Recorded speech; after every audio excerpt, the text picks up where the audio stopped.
Hi, and welcome to the last video of this section, Searching Photos in the API. In the previous video, we looked at how to zoom in and out the photos. In this video, we're going to take a look at how to set data source for the list of searched elements and how to integrate it with an API call to make a search through the API. Every time we make a search, a set of elements must return from the API. For this, we need to save a new data source for the list of searched elements. Let's start defining a new data source, just like the one we have for photos, calling it data source of search.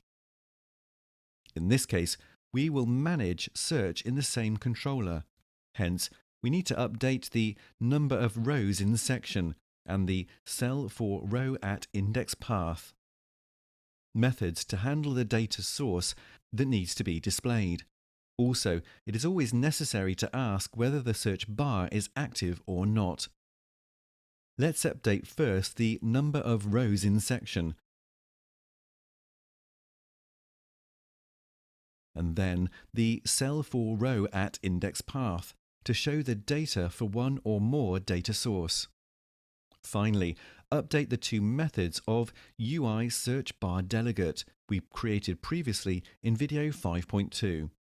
Put the snippet for the first one when a search button is tapped.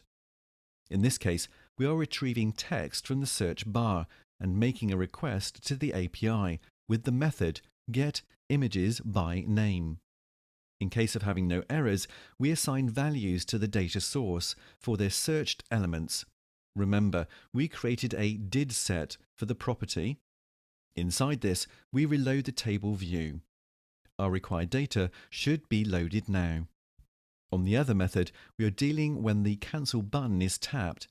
In that case, go back to our last data source, where we assigned a value to the data of searched lists. The table is now reloaded.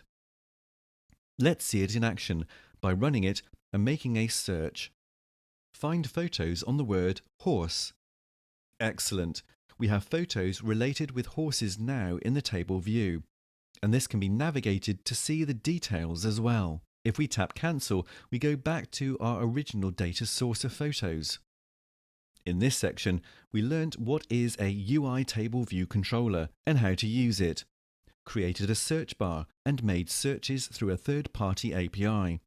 We learned to set data for each cell in our data source, pass data between controllers using segues, and make zoom in and out over the photos.